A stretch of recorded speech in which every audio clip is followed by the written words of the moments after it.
No. Yeah.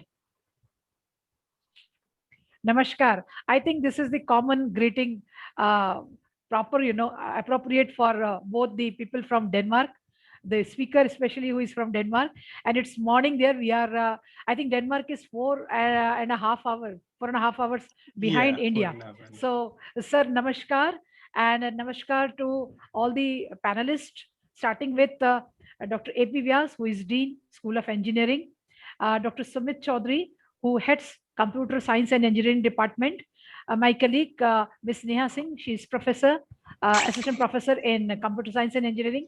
Mr. Bhavesh Jain, who is again assistant professor in Computer Science and Engineering Department. And to all my dear students who are here attending this very important webinar, especially I want to mention here that it is GUJCOS, that is Gujarat Council of Science and Technology, who has sponsored this webinar series, which Industrial University has initiated on advanced and recent technologies in the field of computer science and engineering towards Atmanirbhar Bharat. Since the word has been coined by our Prime Minister, we are, especially at Industrial University, are striving hard to play an interface between academic experts, industry experts, and the government agencies to host the series of webinars so that we can propagate this Atmanirbhar concept very widely and very popularly. And today, before we begin the program, I would like to share the flow of event. We'll begin with the brief introduction of Ayu for the sake of audience who are still joined, who have joined us through Facebook and other social media platforms.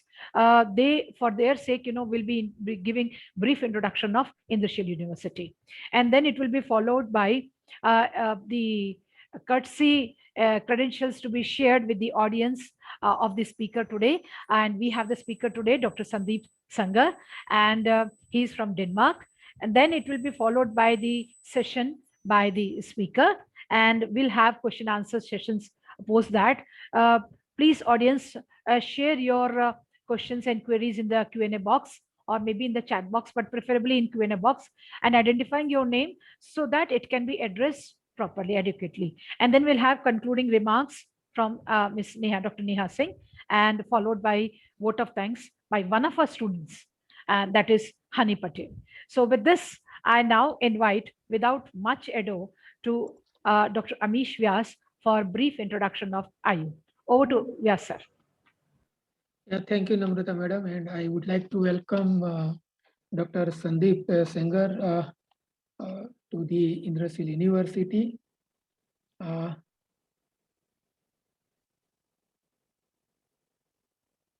okay. So let me give you a brief about Indrasil University, a very quick brief about the Indrasil University. Actually, it is part of CSR activity under educational initiative by the Kedila Pharmaceuticals Limited. The Kedila Pharmaceuticals Limited was started by Sri Indravadan Ambalal Modi and Srimati Sheelaben Modi. They laid down the foundation stone of the Kedila Pharmaceuticals in 1951 at Hansot near Bharuch in Gujarat itself. And Srimati Sheelaben Modi was the first employee of Kedila Pharmaceuticals Limited. And Sri Indravadan Modi was truly nationalist by heart, philanthropic personality, and to honor their legacy of care and compassion, the university's governing body and Dr. Rajiv Modi are determined. Dr. Rajiv Modi is the son of Sri Indravadan Ambalal Modi. They are determined to holistically transform and develop the university into a hallmark of global academic excellence. And that is why the university has been established. And Kedila Pharmaceuticals Limited, as I said, it was established in 1951. It is the largest privately held organization in India. And it was having its presence, it is having its presence in more than 90 countries with more than 10,000 employees. In 2016, under the banner of Sri Saraswati Education Sansthan, they have started education initiative by the CPL, and in 2018, the state private university has been established under the name Indrashil University. The name is given behind the name of Indravadan Modi and Shilaben Modi. It is the first life science university in India. Within a span of just 1 year, in 2019, Indrashil University got the sanction of one very flagship startup and entrepreneurship incubator program started by the government of India, Atal Incubation Mission, and we have started Atal Incubation Center at the university itself. In March 2020, we have been given one more flagship program by the government of Gujarat, that is the Student Startup Innovation Policy. Under the banner of Indrashil Innovative Foundation, it has been started for the students of Indrashil University. And later in January 2021, we have been honored by the permission to start incubation cell at Indrashil University, that is IUIC, by the Industries Commissionerate of Government of Gujarat. So these were the success milestone of Indrashil University, and these all had been possible just by the mentoring of Dr. J.S. Yadav, who is a provost of Indrashil University and also mentor and director of research Indrashil University. A very renowned personality, former director of IICT Hyderabad, Shanti Swarup Bhatnagar and J.C. Bose National Fellow Award winner. These are just like a Nobel at the international level. For India, it is Shanti Swarup Bhatnagar and J.C. Bose National Fellow. It is a very well-known organic chemist not in India only, but at the international level also, with more than 150 patents, more than 1,400 publications, more than 250 PhD students, and 27,000 plus citations out of 1,400 publications. So it shows its credentials, and is a great personality. So people are saying, why Indrashil University? We are focusing on the five pillars of the Indrashil University. One is academic excellence, with the help of a very renowned, highly credential owned faculty members. Industrial exposure is the pioneer at Indrashil University, being Kedila as a parent organization, and that has been possible by the term of consultancy, internship, and placement. Here we are giving 8 to 10 months of the internship to the students in industry, in national research laboratories, at the same time at Indrashil University also. And 360-degree development of the students, may it be extracurricular activity, extramural activity, or co-curricular activity. Students are having all kind of platform to come up with their capacity, with their ideas, with their innovations, with their all kind of skills they can come up. Then later, global education standard. So our curriculum is designed by the very well-known IIT people, National Research Laboratory scientists. So we are already matching up with the global education standards. Now, what Indrashil University offers? So we are having School of Engineering, School of Science at its place under School of Engineering. We offer 3 BTech programs: Computer Science and Engineering, Mechanical Engineering, Chemical and Biochemical Engineering, plus PhD is also there. Under School of Science, we are having BSc Honors Chemistry and Bioscience. And under MSc, we are offering Chemistry, Animal Biology, and Microbiology, plus PhD offered by us. In addition to these 2 programs, we have just started one more program, Postgraduate Diploma in Environment, Health, and Safety. It is a very unique program, 1-year trimester program. We have just started to offering all the working people to upgrade their skill and qualification. Under international collaboration, we are having collaboration with Sacred Heart University USA, Tuskegee University USA, and Newcastle University Australia. Out of this Sacred Heart University, we are having dual degree program, wherein students will be studying for 3 years at Indrashil University, and last year, that is the 4th year, at the Sacred Heart University, specifically for the computer science and engineering students. So they will get both the degrees, degree from Indrashil University and degree from the Sacred Heart University, and they will get the eligibility to work for higher study in USA itself.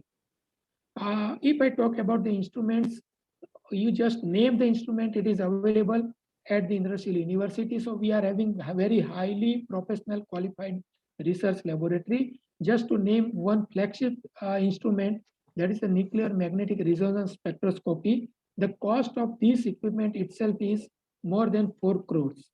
And we are the only university which is having such equipment, analytical instrument at the university level. Other instruments are like HPLC of different make, TLC, UV, FTIR, you just name GC mass, GC, other visual spectrophotometer, just name the instrument, all are available at Indrasil University. Now, as I said, AIC, ISC Foundation, Indrasil Innovative Foundation plus IUIC. So under that, you can get the access to world-class R&D laboratories. You will be given dedicated office and lab space for working over here. A provision of 50 lakh kickstart support under the Atal Incubation Center, 25,000 to the students for to nurture their idea, and 2 lakh to establish or to just get the prototype of the startup. Plus 2 crore rupees seed fund support under the Atal Incubation Center is available. All kind of mentors are all available. Network access is also available. 360-degree support is also available. So you can see the platform available to the at Indrasil University. It is a very rare platform available at Indrasil University. Nowhere you can find out in India. So just these are the brief contact details through which you can reach to the Indrasil University. And we are having our presence on Facebook, Twitter, and Instagram also. So I think enough information is given about the Indrasil University. I welcome one and all to the Indrasil University. Thank you very much. Thank you, Vyas sir, for sharing a brief about Indrashil University. And inching further on the topic, interesting topic today, that how computer science has entered or penetrated into healthcare system. Uh, for that, I invite first Dr. Sumit Chaudhary as a courtesy to share the credentials of brief credentials of Dr. Sandeep, who is speaker today. Over to Sumit sir. Thank you, ma'am. Hope everybody can hear me perfectly. So I welcome you all in 5-day international webinar series on Advanced Research Center for Computer Science and Engineering Technology, with Atmanirbhar Bharat. And again, I want to thank you, Dr. Sandeep Singh Sangha, for accepting my, our Initial University, invitation. Now I'm going to talk about, the credential of Dr. Sandeep Singh Sangha. Dr. Sandeep Singh Sangha is a postdoctoral research fellow at Machine Learning section of Computer Science Department, University of Copenhagen, Denmark. He has more than 9 years of academic and research experience, of different academic institutes and research. He has some research experience at reputed places also. He holds an MTech degree in Information Security from Motilal Nehru National Institute of Technology, Allahabad, India, and a PhD degree in Computer Science and Engineering from Indian Institute of Technology, ISM Dhanbad, India. Dr. Sengar's current research interest includes medical image segmentation, motion segmentation, virtual object tracking, object recognition, and video compression, etc. His broader research interest includes machine learning, computer vision, image or video processing, and its application. Dr. Sengar has published several research articles in reputed international journals, conferences in the field of computer vision and image processing. He has also filed patent and submitted research projects in different research organizations. He is a reviewer of several reputed international transactions, journals, and conferences, including IEEE Transaction on System and Cybernetics, System Pattern Recognition, Neurocomputing, Optics, etc. Dr. Sengar has also served as a technical program committee member in many international conferences. and he has organized several special sessions and given keynote presentation at international conferences. And many more credentials are there that I cannot explain at this moment. So thank you very much for accepting our invitation, Dr. Sandeep. And now I request Dr. Sandeep to start the session, please. Thank you, sir. Yeah. Sorry to interrupt. It was indeed very impressive profile, and it was actually not, finished, as such. It's very difficult to wrap up. But before that, I request Dr. Sumit to share the Facebook link if you have shared, so that Yeah, Dr. I'm Sandeep sharing can share with in his circle also. Yeah, Right, right. it's In chat actually, box, I'm sharing now. yeah, it is streaming live on Facebook, and in between, Dr. Sandeep can share in his circle too. So over the spotlight now shifts to Dr. Sandeep. Yeah. Yeah, sure. So thank you one and all for inviting me in Indrasil University. Especially thanks to Sumit sir, who contacted me for giving lecture in the university. So once again, thank you all of you. Now we can start our today's session.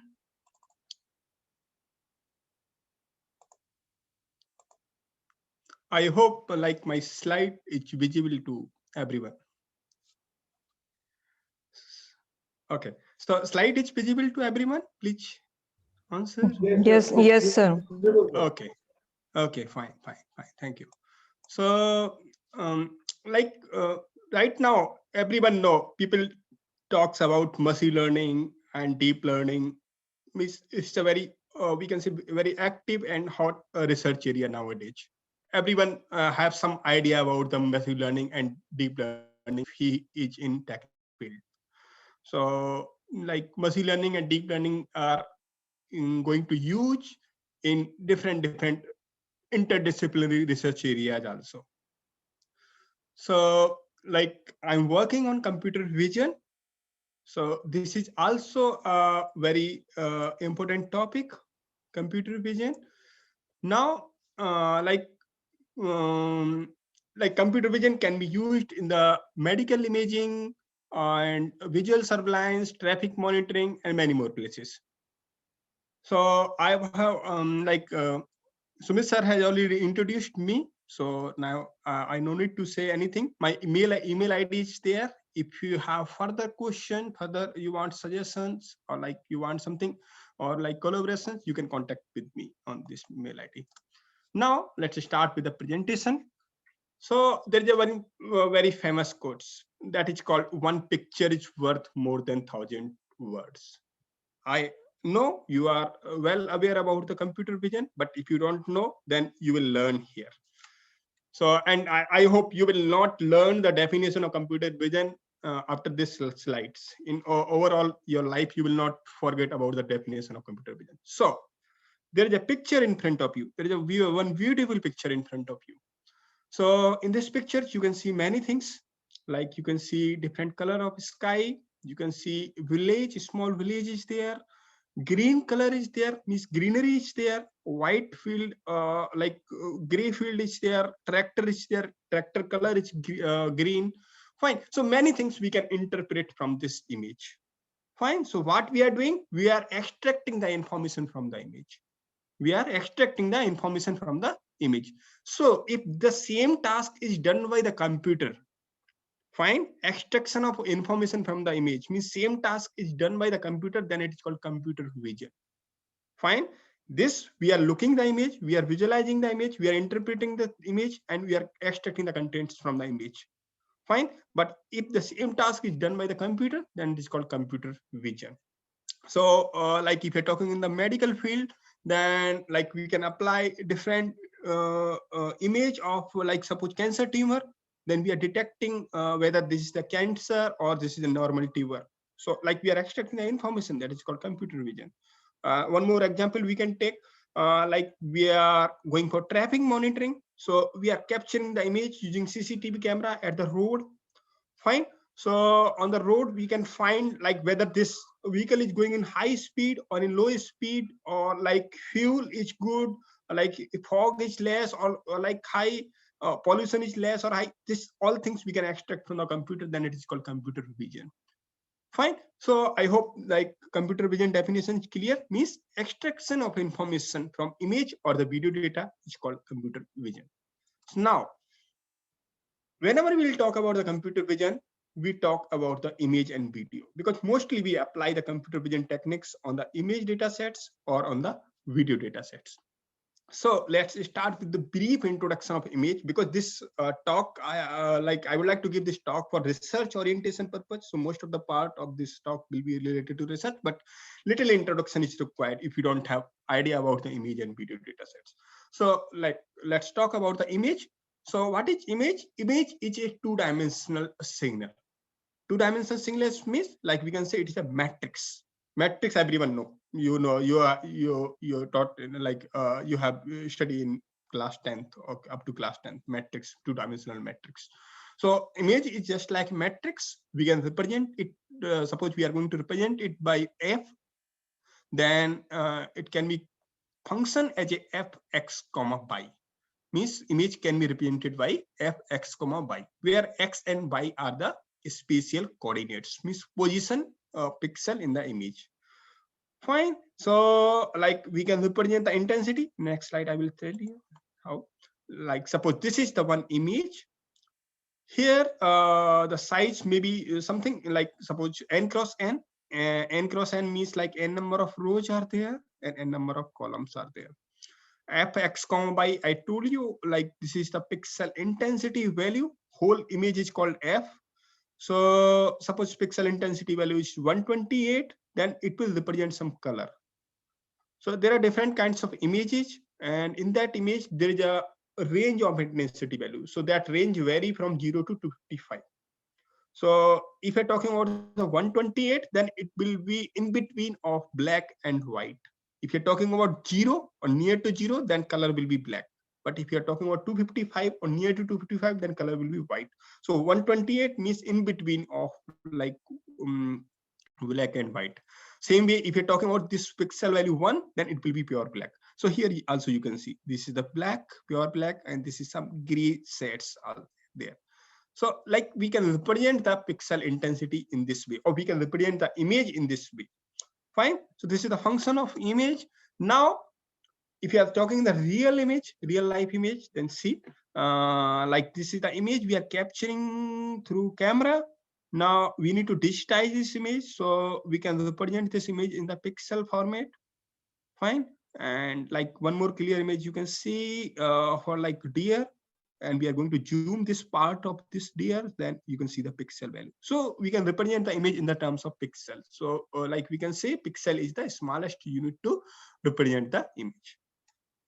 Now there are different kinds of images are there, like black and white image, grayscale image, color image, and like we are adding one more types of image, opacity. So these first three you have heard, like this is a common image, but like if you are talking about the next one, this opacity or opacity we are going to add, then it's like less common.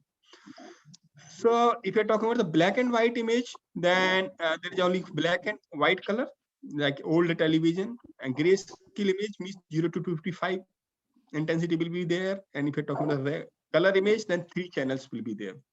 So like I'm not going in much deep. So if you are going, if you're talking about the color image, so 3 channels, red channel, green channel, and blue channels are there. Fine. So these 3 channels are stacked to each other. So they will compose like this RGB image. Fine.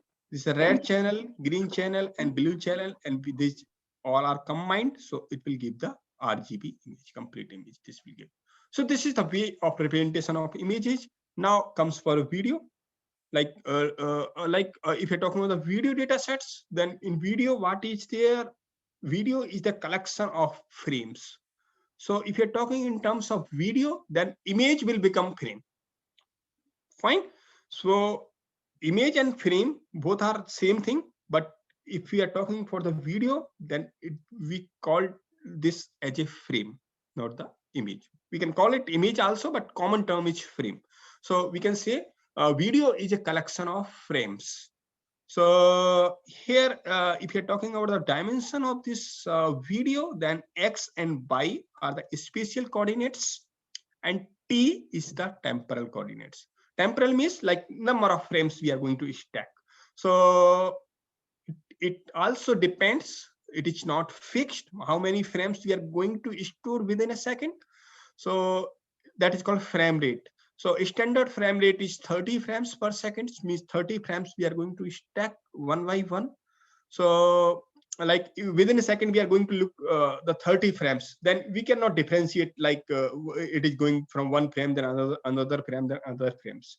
So we can see like one movie we are looking in on YouTube, suppose, then like we cannot differentiate these frames are going to change. Fine, we can see like, oh, this is the continuous video, but it is not right. That is not a continuous video. That is the frames going on, moving on in the background, and we are adding sound to it. We are adding audio to it. Fine, that is called a video. So here what we are doing, X and Y spatial coordinate, we are adding these temporal dimensions to it. So this temporal dimensions may be 30 frames per second. If you want a slow video, then it may be 25 per second, 25 frames per second. It may be like fast video, then 35 frames per second. So it vary based on the problems. Now, if we talk about the computer vision, then there are three main techniques of computer vision. One is object detection, next is object tracking, then is object recognition. So we will have a brief like overview of these techniques. If you are talking about the object detection, then this is a very active research domain nowadays. Most of the people are applying.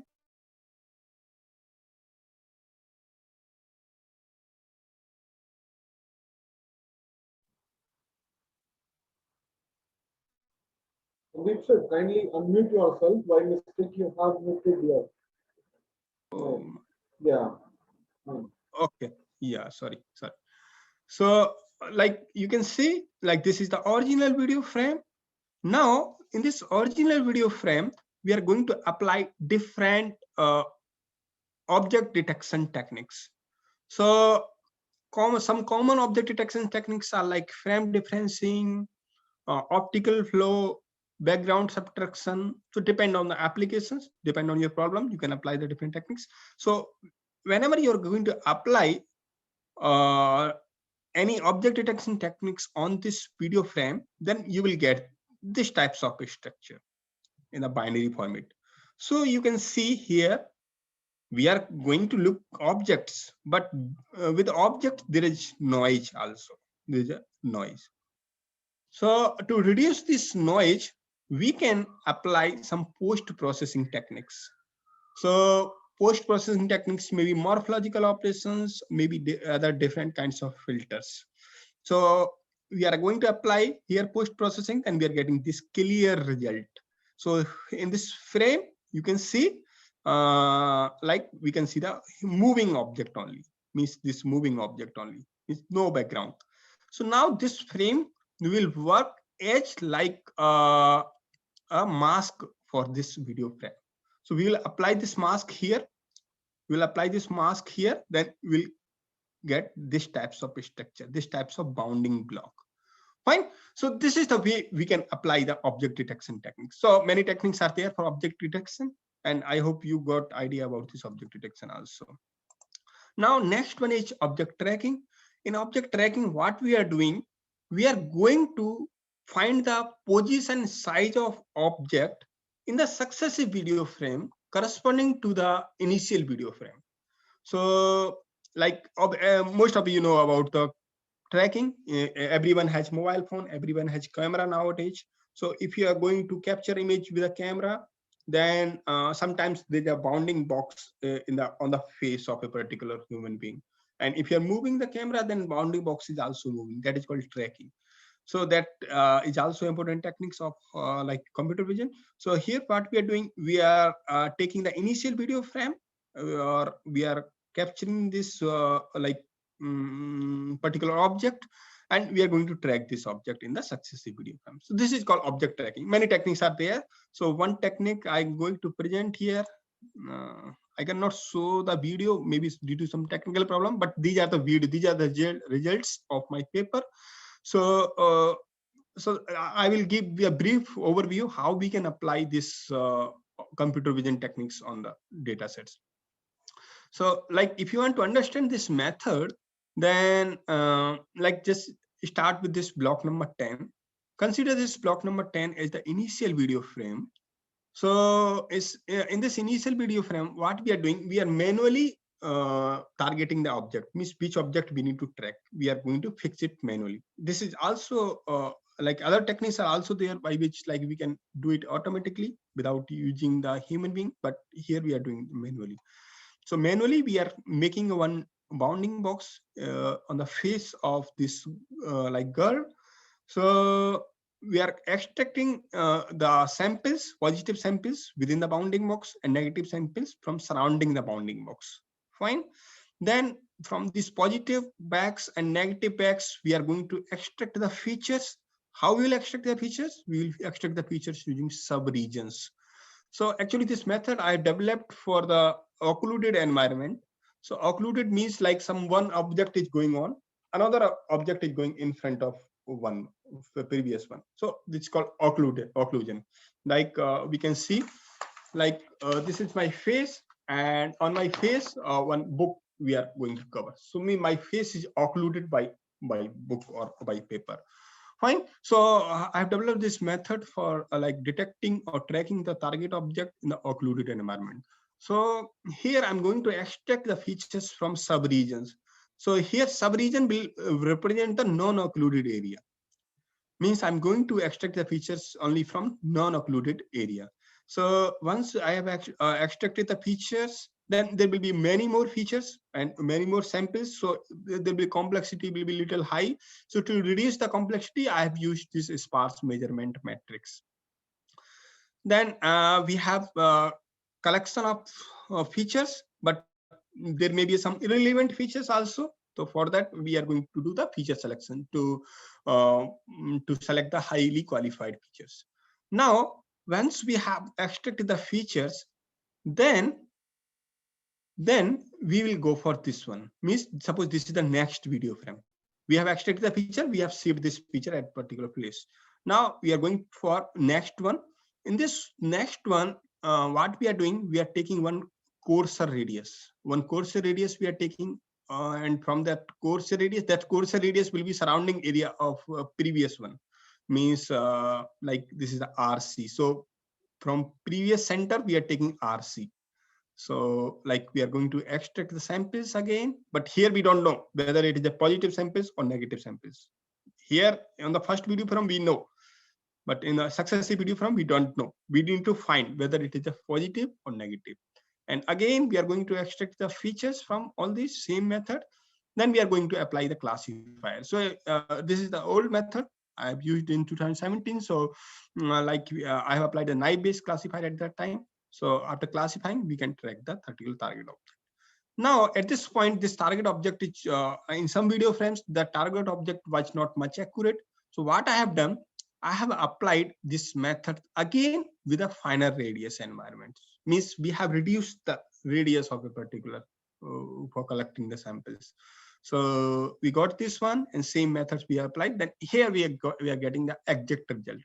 So these are the videos, but I'm not able to play this one because I'm using Google Slides. So I don't know, it was working in PowerPoint. So like these are the results. So I applied these methods on two data sets. One is OTB and one more is there. One is OTB and one is VOT. So in these two data sets, there are 160 videos with different challenging environments. So like it is working fine for all these. Now, next problem is object recognition. In object recognition, we are going to recognize a particular object, whether it is a sofa, whether it is a stove, whether a TV monitor, bookshelf, clock, desk, pillow, whatever. So we are going to recognize. So I hope you have idea or you can differentiate between these three techniques. What is object detection? What is the object tracking? What is the object recognition? Now start with the deep learning. So I will not go much deep in the deep learning part. I'm not go in the basic of deep learning part, but little introduction is required to understand you the things. So like deep learning is a subfield of machine learning field and concerned with the algorithm inspired by the structure and function of brain called artificial neural network. So these all things like machine learning, deep learning, or whatever the learning techniques, they are based on the neurons, human neurons. Fine. So like we are studying the neurons and like we are going to simulating the neurons structures. Then on the basis of that, we are going to learn the things. And it is also related to like particular real life phenomena. Like there is a small child, uh, like 2 or 3 months child is there, then he or she don't know anything in the beginning, but slowly he learns the things. Parents give some input, or like elders give some input to the child, then slowly he learns the thing. Like whenever he or she becomes for 4 or 5 years or 6 years, then miss the improvement in the things. So same thing like we can do for the machine learning or deep learning task. Model does not know anything in the beginning. Machine learning, deep learning model does not know anything in the beginning, but we give some input. Fine, we give some input, like we work like a parent, or data set work like a parent, so that gives some input. Fine. So using that input, that model learns the things, and after the sometimes it becomes perfect or near to the perfect. So he can here like that model can differentiate the things automatically. If you're giving some unknown data set, then he can differentiate the things. So this is the basic phenomena of like machine learning or deep learning things. So there are two types of data sets. One is structured data, another is unstructured data. So if you are talking about structured data, then data set has already stored in the table. So like in table, like we can write in student data set, then name, roll number, email ID, or date of birth, whatever. If you're talking about unstructured data, then data set is stored in the form of audio, image, text, or maybe video. So there are two things. If we are telling human to differentiate the things, then we can work on unstructured data well. Like if you are looking the image, we can easily find like this is the image for particular things. This is the text for this thing. This is the audio for these things. Fine. But if you are giving table to the human being, then human will take time, because he need to study all the things. He need to see the things, what kinds of features are there.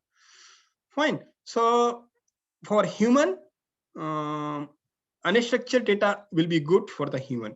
But if you're talking with a computer, it is just opposite. Means computer can work on like table kinds of data in a very well manner, easily can find. But if you're giving unstructured data to the computer, then it will a computer will take time. So earlier it was the problem, but now whenever deep learning came in the picture, then like like deep learning can find or can differentiate within the data set for unstructured, for structured or unstructured data set also, means for both. So this is the way, this is the motivation for the deep learning. That is the reason people are using the deep learning nowadays in all over the world, and it's a very famous techniques. Everyone want to use deep learning. Like every technical person want to use the deep learning in his or her research field. So one more motivation of deep learning is here. Like if you are applying some other techniques, like other than deep learning techniques, then what we need to do, we are taking image, we need to segment the image, we need to find the object, and we need to get the features, fine, and then we will apply the recognition techniques. So all things we need to follow. But if you're applying the deep learning techniques, so in the deep learning, what we are doing, just we are taking image and we are getting the result directly. Means understanding decision we are getting, or features we are getting. So deep learning is end-to-end approach, means it can handle everything. Now there are several architectures of deep learnings are there, like CNN, convolution neural network, recurrent neural network. So based on different applications, we can apply these architectures. Now see one like CNN. We will study here the convolution neural network. So see this CNN layers. So there are 4 common layers are there in CNN, that is called convolution layer, activation function, max pooling, and fully connected layer. So if you want to understand this diagram, it is easy. Like what we are taking one image of 32 cross 32, and on this image we are applying the convolution layer, different convolution layer. I will tell you how we can apply the convolution layer. Just I will give you the introduction. So here we are applying the convolution layer with a filter of 5 cross 5 and 6 number of filters we are applying. So its size will be 628 cross 28. Again, then we are applying some max pooling layer. Okay, max pooling is used to reduce the size of image. Then again we are applying convolution layer, then fully connected layer, and we are getting the output. So this is the way we can apply the different kinds of layers on the CNN. So here you can see the same things, and we can apply the activation functions. So here we apply ReLU. There are many activation functions are there. So most commonly used activation function is ReLU. So activation function is used to generalize the result. Like we have different classes, we have a complex data set, then it is used to generalize the things. For non-linear data sets, we need to use the ReLU activation function. So same things we are applying, convolution, pooling, then convolution, ReLU. So different it is not fixed how many convolution layer we will apply, how many pooling layer we will apply. It depends on the problem. So there are many methods are available. Many architectures are available. They use the different number of convolution or this pooling or all things. In last, we are doing fully connected layer, and we are going to apply some softmax function in the last layer, and we are going to find the class of this one. So if you are, this is the car. This is a car in the image. So for car, this probability will be high, and for other things, truck, van, and bicycle, this probability will be low. So we'll go corresponding to the high probability. Then we will say, yes, in the image, this is the car. This is the way this do. So now one thing we need to understand, one important operation that is called convolution, how we can apply, because I am going to use this convolution in my methods. So just please focus on it. If you will not understand this convolution, then you may face problem in other upcoming slides. So if you're familiar with the image processing operation, then you know. So like this is the image. On this image, we are going to apply one filter. Means we are going to convolve this image with this filter. So this is 3 cross 3 filter. So if you are going to convolve this one, then what will happen? We will overlap this mask on this one, this 3 cross 3 part. So what we'll do, element by element, we will multiply 0 to 4, 0 to 0. Here I've done 4 to 0, 0 to 0, 0 to 0, like this.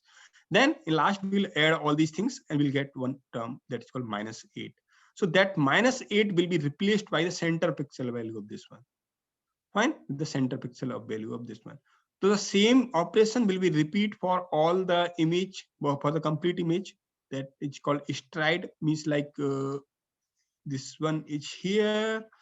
Then next time, just wait, I need to, like next time this will shift like this. I'm not able to draw it correctly, but it will shift like this one. Suppose like this one. Next time it will shift on this one. Again, if it is stride is 1, again it will shift on this. Oh, sorry, this one like this. Fine. So miss one by one we will shift. If stride value is 1, if stride value is 2, then we will shift for 2 times. So this is the way we can apply the convolution operations on the image. Now to understand the convolution in this CNN layer, this is the like one animation. Like to understand this, we need to stop.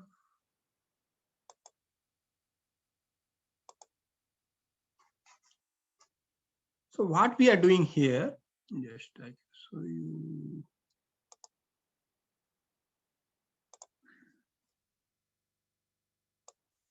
Yeah.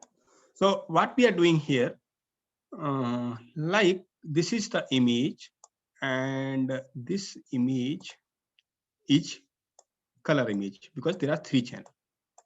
three channels are there. So it is a color image. So this is a red channel, this is a green channel, this is a blue channel. Now, if there is a three channel, then we should have a filter. Like in the filter also, we should have three channels. Okay. So we are applying two filters here, one filter and another filter. And each filter will be of size 3.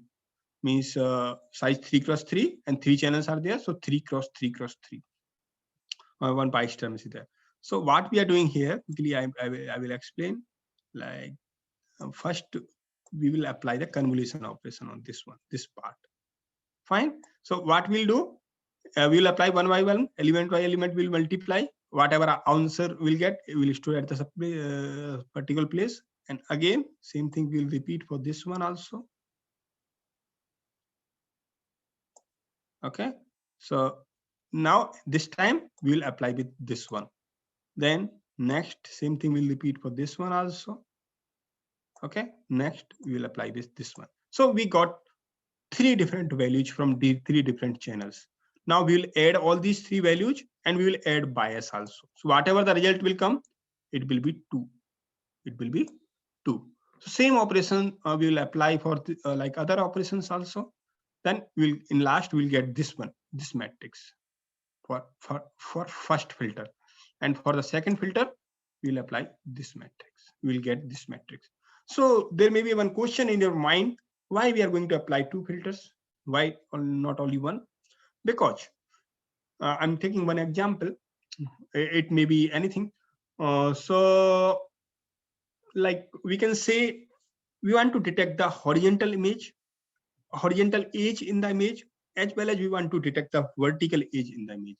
So first filter will be for horizontal image, second for the vertical image. So if you have little bit idea about the image processing, then like Sobel mask and like private filter and Sobel filters are there. So there are two parts, vertical and horizontal. So in this way, we can think over it. So this is the way we can generate the output. Fine. So this is the masking techniques that is very important for like our deep learning. This is the backbone of like convolution neural network. Now there's a second layer, there's called max pooling. In max pooling, what we are doing, just if we are taking the 4x4 size filter, then maximum value we are taking. So if we are taking 4x4 filter, then maximum value will be 9 from this one. And if you're taking 2x2, then we'll take the maximum value from this 2, from this 2, from this 2, from this 2, like this. Okay, so this is the way we can apply the max pooling. Now there are different pre-trained architecture also there for CNN, so like LeNet, AlexNet, VGNet, GoogleNet. So this architecture you can directly apply in your problems. So if you have a limited computational power, like you don't have access of GPU, then you can directly apply the weights for this architecture in your problems, but your problems should be related to these architectures. Like if you are going for image classifications or image segmentation, then select the architecture related to the image segmentation, directly use the weight. So you no need of like high computational powers if you are using this architecture. Yeah. Now start with the research part, because the theme of this talk is medical image segmentation. So now what we are doing in the medical image nowadays. We have talked about convolution neural network. We have talked about machine learning and many things. But in some way, convolution neural network or deep learning, we cannot say deep learning. In some way, convolution neural network fails. Like if you're talking about the medical imaging. So in medical imaging, what is there? We are going to extract the feature in a deep. Like just take a image of a knee segmentation, means image of a knee. So in the knee, we need to find the things, we need to find the organs in a deep, like lungs. So in the lungs, we need to find the things in the deep. So in that cases, sometimes convolution neural network fails. So that's why, especially for the biological images, a unit came in the picture. Why it is called unit? Simply just it's a shape just like a U. That's why it's called unit. So what we are doing in the unit, just we are stacking many layers. So if you are going from, like we are giving input as 572 cross 572 cross 1, means grayscale image we are giving as input. Then we are going to apply the convolution layer with 64 number of filters. I told you 64 number of filters we are going to apply. Then output will be 570 multiplied by 570 multiplied by 64. So how it is coming from 570 to 570? Because if you are applying the convolution, then there is a formula n minus f plus 1, where n is the image size, f is the filter size, and plus 1 we are adding. So n is 572, f here filter we are taking 3 cross 3, to 572 minus 3 plus 1, so it will be 570, and 64 number of filters we are applying. Fine. So same way we are going to apply 3 cross 3 filter again here, then we are going to apply 64. Fine. Those then final image size will be 568, 568, and 64. Then we are going to apply the max pooling. Max pooling, I also told you, max pooling does not do anything for the training purpose, just it reduces the size of image, so our complexity, our computational complexity will reduce. So it is going to halve the size of this image. Fine. And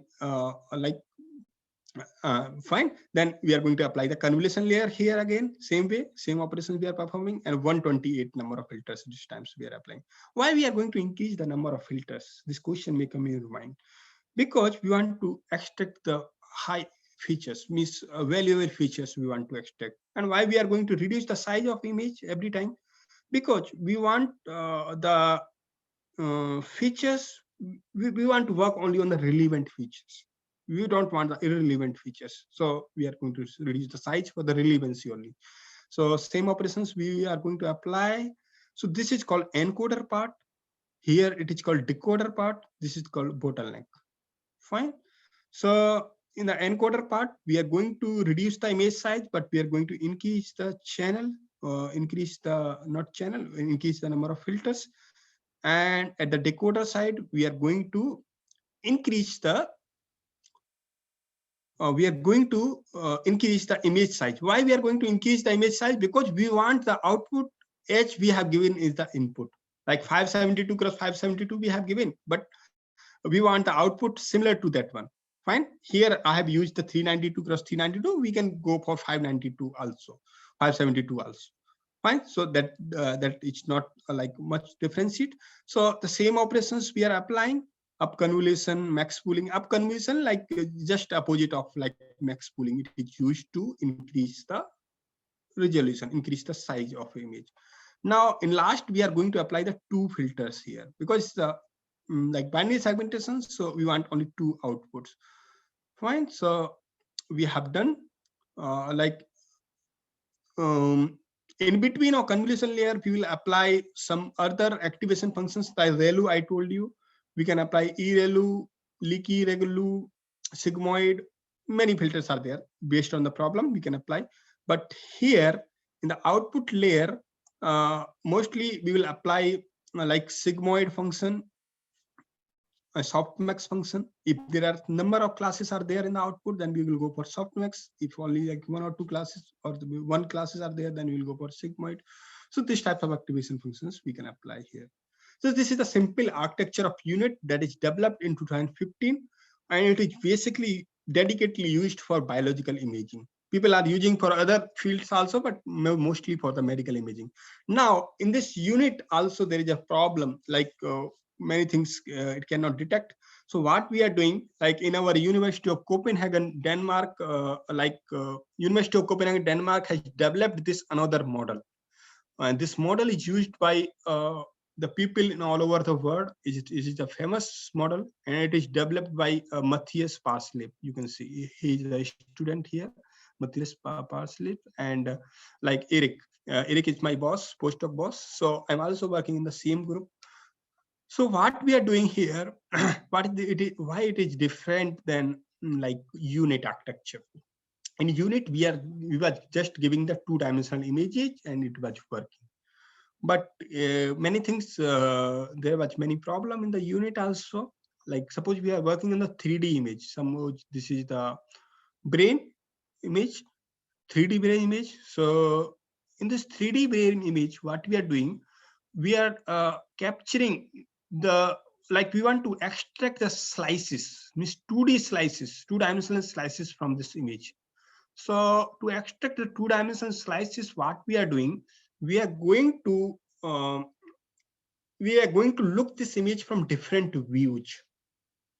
Different views. There are like sagittal views is there, axial views is there, and transverse views is there. So like from different views, we are going to look this image. So we can get the high accuracy, or we can get the high amount of information from the image.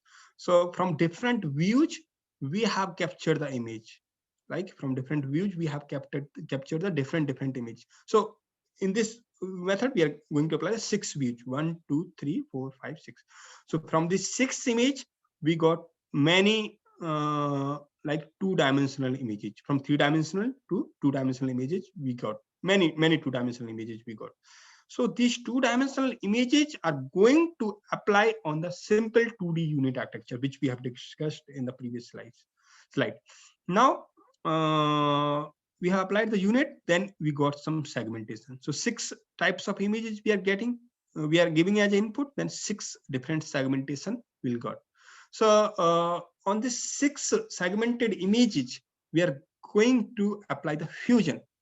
Fusion means we are going to combine all these things, and finally we are going to segment. So the benefit of this method is like we are getting the high amount of information from different angles, and we are going to train all these different angles images, then our accuracy will be high. So this is called multiplanar unit. So if you want to look at this multiplanar unit in deep, then these are the different views. So we can use the 9 views also, depends. So 3 views, 9 views, 6 views, whatever you want. So depends on the problem. So like from different views, this is the image for single view. So here from the single view, you can see we can get many images, many 2D images, 1, 2, 3, 4, 5, like this. Fine. And this is also all the views, like whatever views we can apply. Fine. So like this is the input image. Fine. This is the ground truth, this true output.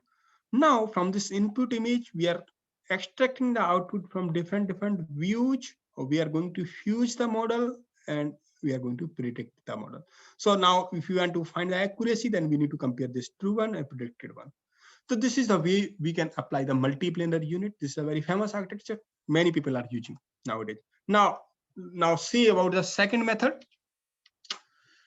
Fine. So like we can apply the unit in more complex way.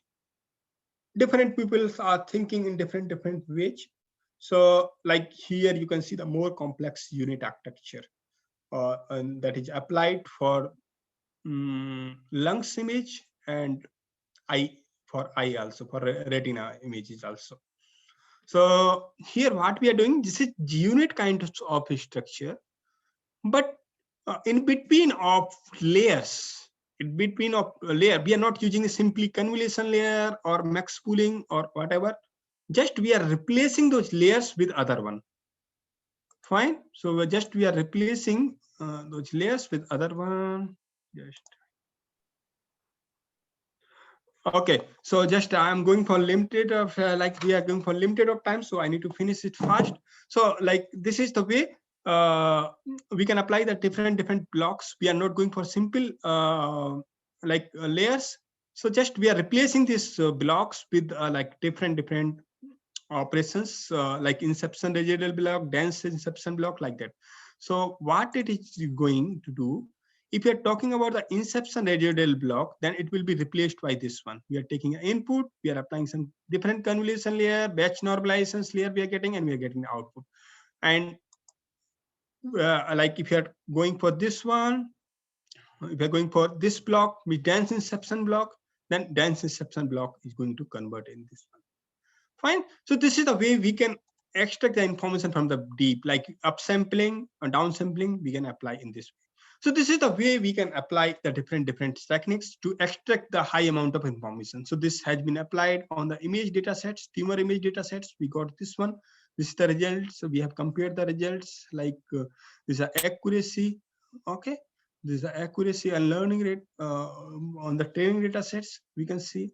Fine. These are the results. So now as we are going for out of time. Hi Sumit sir, if you have a time we can cover, otherwise medical imaging part done. Yeah, actually we have limited time. So 1 hour only. So if, Okay. if you want to cover some important things, then you can cover. Otherwise, we can wrap up. Okay, so Mhm. like research part we have already covered, so we can apply on this like this brain tumor. So we are going to apply here. Now, like different problems are there in the machine learning and deep learning, like underfitting and overfitting problems are there. So all of you know, if you are going for underfit, then data is not going to fit. But if we are going for overfit, then we are overly fitting the training data, but it is a problem for the testing data sets. So we should be in between of this one. So this is the methods using bias and variance. We can find our model is going for underfit and overfit, like this is a bias variance trade-off. Okay, due to limited of time, I'm not going in much deep of these things. Okay, so the different things, so like we can apply in different environment applications. There are different applications of computer visions. There are different challenges also there for like applying the machine and deep learning. This all, that's all. So thank you very much. So I have done the task. Thank you very much. If you have any question, please let me know. If any audience or any participants wants to ask any question, you can be open for that. You can ask a question here. Yeah, I'm getting some questions, Dr. Sandeep here. Then Yeah, I'll please. ask you, but before that, I want to thank you. Thank you for sparing your valuable time with us. And from participant sides also, I want to thank you for giving your valuable time and explain, the detail of deep learning, machine learning, computer vision, and different topics that you have covered. Your research area you have covered here. So thank you very much, sir, for sharing all the details, your research work experience with us. So now it's time for question and answer session. Many participants have asked some questions. Like first question is, what is the role of computer vision in defense area?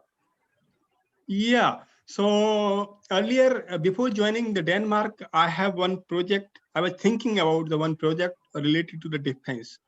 So in the defense, like if you are talking about the Navy, underground, like underwater, like defense things. So in the Navy, what we have some underwater boats. So we can find the coordinate of those boats. Like they are silent, means enemy opponents, like opponents both are silent in the water. They look the activity from the water, like if inside the water to outside the water. Fine. So we can, like there is shake sometimes, like there is a high wave of water is there. So like that boat shakes from one place to another place. So according to that, we can measure the angles. We can measure the angles of that shake, and using that angles, we can find where maybe the opponent, like we want to target a particular opponent. Due to the shake, that target may be missed. Okay. So using that angles, we can apply some computer vision techniques, and using that computer vision techniques, our target will be hit. So I hope this is the one example of defense. Many examples are there. Yeah. Fine, fine.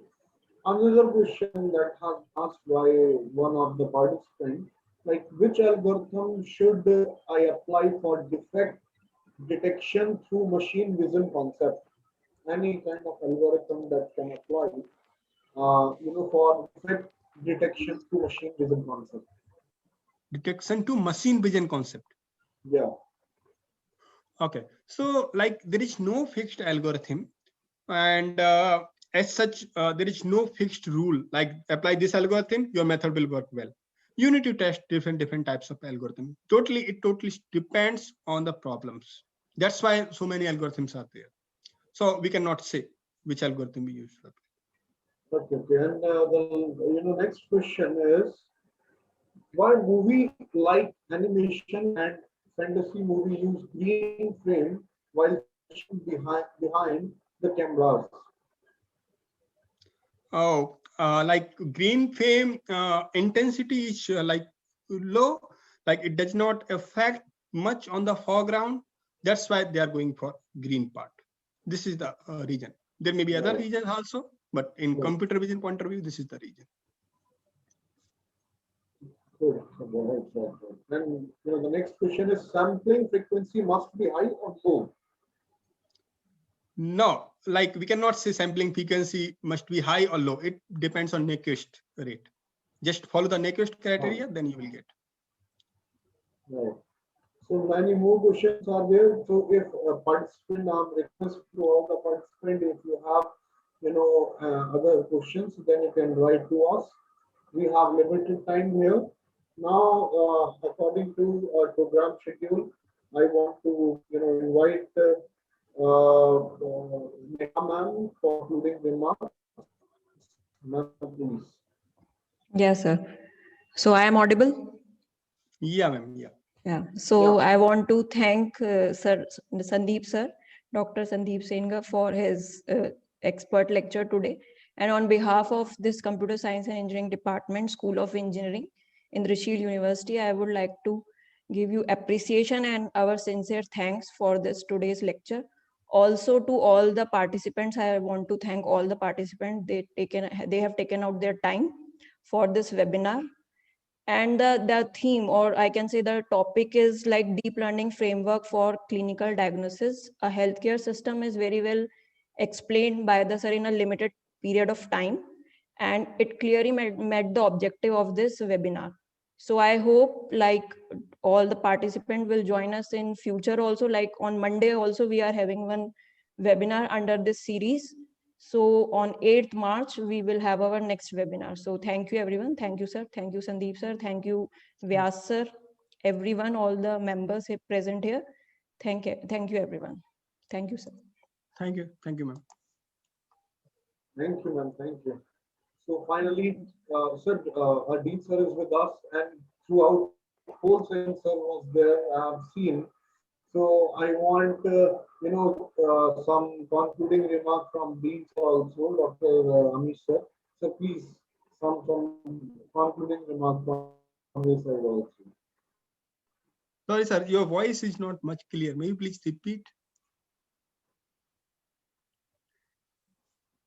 Hello, can you hear me now? Yeah, sir. Amish Yeah, sir, please. can you hear me? Yeah. I can hear you now. Yeah. Yeah, I was saying like we want some concluding remark from our Dean sir also. Amish sir. Yeah. Okay, Sure.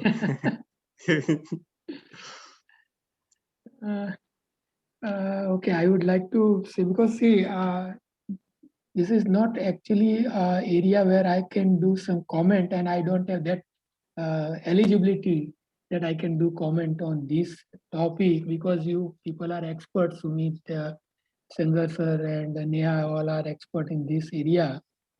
But yes, I have seen something, some few of the things which I could digest in deep learning, and you have set the connection with the deep learning as a subfield of the machine learning, and then to the artificial neural network, to the convolution neural network, this part. Actually, it is a very interesting area, what I can say. If you see the future, the neural network, so from human brain to the artificial brain, how you can reach not only one field, like computer science cannot do alone all these things. It is a multidisciplinary area. Though deep learning people are saying it is a computer related area, no.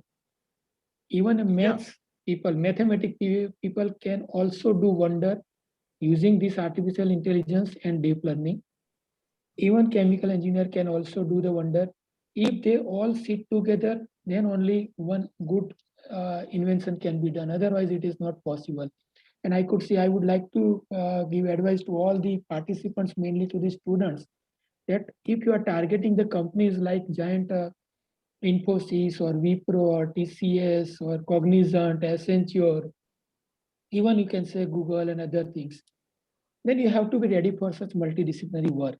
The knowledge what you are having right now, as a computer engineer, you might be aware of this deep learning, machine learning, artificial intelligence, but the application is not limited to only computer engineering. Application will be somewhere else. you will be an instrumental to create that automation using your knowledge in the computer area. So you will get the logic algorithm from the other person from the other area, and you will use it in creating some software. So it's a teamwork. So what I suggest, as a part of your project work, as a part of your assignment work, also you use all this knowledge with the application in the different area. May no, not required in only engineering side. Maybe in general side also, like hotel billing, you can say hospital billing also, you can say where hospital management kind of things. Everywhere you can use all these artificial intelligence and machine learning knowledge, and you can do wonder. You can help the people. So I suggest Sumit and other our computer engineering faculty also that please give them project which are societal related projects where you can find out some societal impact, some help to the society and nation, and that will definitely create one kind of invention and will help the nation also. So overall, I have enjoyed all these things, and particularly I would like to congratulate Dr. Sandeep, because I was just observing the way he was explaining the things now. In fact, I was learning out of that how to Thank you, sir. explain it, how to make, Thank you. Sometimes very simple topic can be made complicated and very complicated topic can be made simple. It is in the hand of, speaker. And you are one of the person like making a very complicated thing in a very simple way. Thank you very much for that. Truly said, Yeah, sir. Thank you. Truly Thank you, sir. Actually, sir, due to a limited amount of time, I covered many things so quickly. Okay, that's not a problem. One more point I would like to add for the students. It might be motivate them. I'm working in University of Copenhagen, Denmark, but I have a collaboration with one more university, which is in South Korea, KAIST. I think you have heard about it. And it's very good university. It is in on top 50 from all over the world, like 40, top 40. So I'm collaborating with the mechanical engineering department. I'm a computer scientist. I'm like, I have degree in the computer science engineering, but I'm collaborating with the mechanical engineering department. Can you believe? So like, this is the way we can apply the deep learning or machine learning things in the different environments. Even not in the KAIST, we are collaborating here in the University of Copenhagen with different departments, different science department. Like sir already told you chemistry. So we are collaborating with chemistry. We are plant engineering. We are collaborating with the plant engineering. So many things we can apply. So like things cannot like stop you. Just go ahead. Correct. Absolutely, absolutely. Very true. So this is just kind of multidisciplinary work, and we all should work in that manner only. So now it's time for vote of thanks, and I want to invite one of our students, Hani Patel, for vote of thanks. Hani, can you hear me?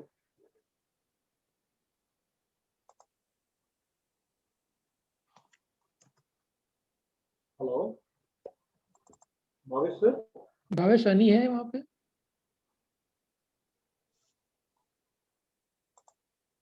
No sir, network issue maybe. नहीं है. Okay. So okay, I'm proposing vote of thanks.